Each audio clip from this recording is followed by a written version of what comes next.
Hey guys, welcome back. So in this lecture, we're going to have a look at functions in Python.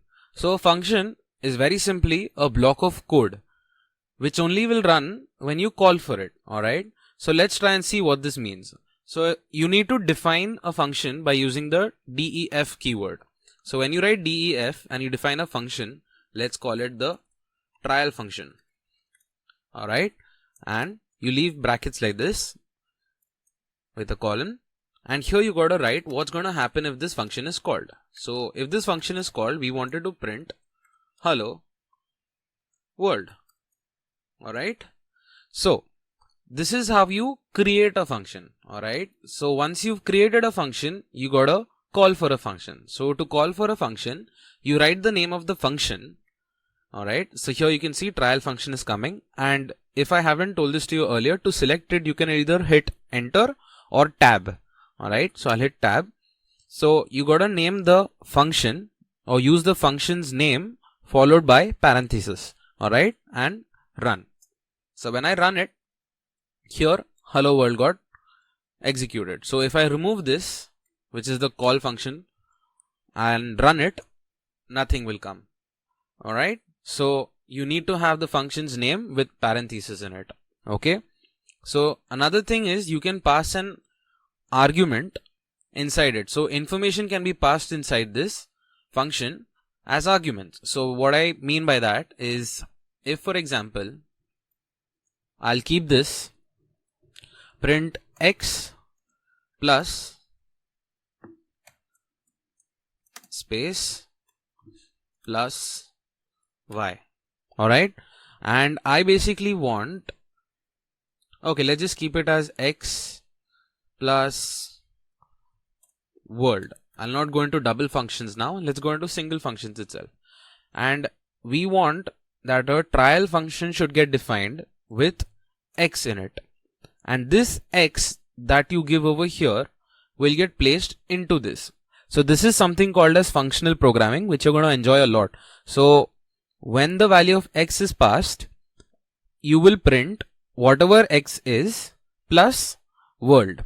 Alright, so if we write into this, or basically when we want to execute this inside trial function, I can't just simply run the code because it will give me a type error. Okay, because it's missing one required positional argument. So here I need to define what is x. So I will write yellow. Alright, and let's run this now. So as you can see, it's running yellow world. So if I want a space, I'll just add this and run. There we go.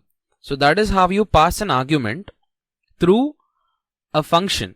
Okay, so you can pass these into your parenthesis that you use to define your function. So you can change this as well. It doesn't have to be yellow only. You can say whatever you want, and you don't have to stick to colors like I am. And there you go. You have black world. Alright.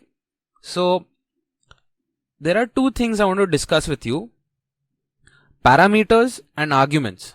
Both can be used for the same thing. Information is passed through both of them. Alright.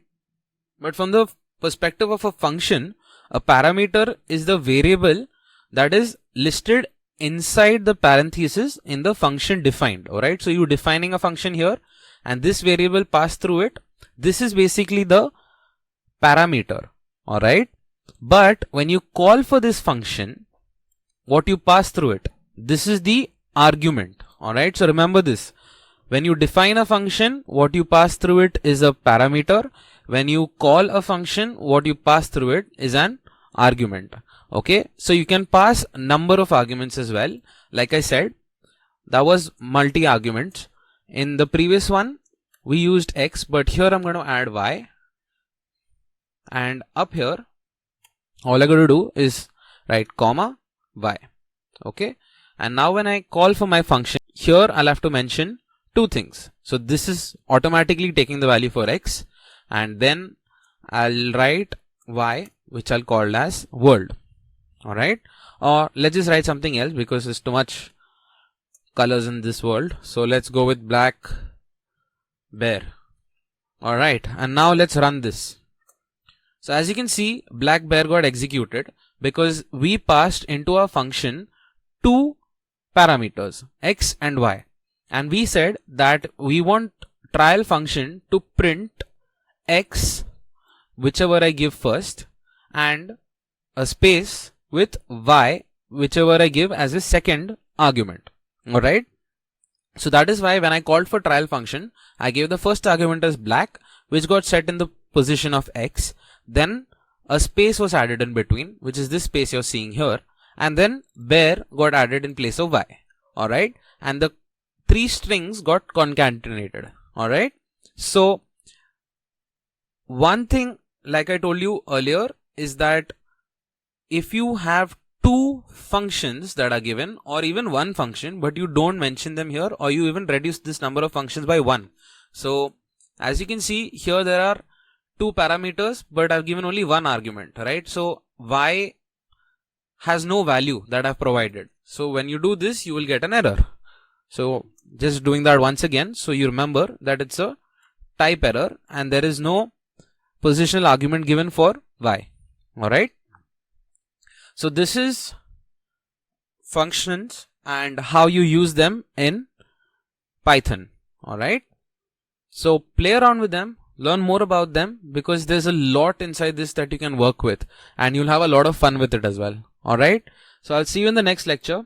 And in the next lecture, we're basically going to be learning our looping statements, which is for loop and while loop. Alright. So see you there. Thank you.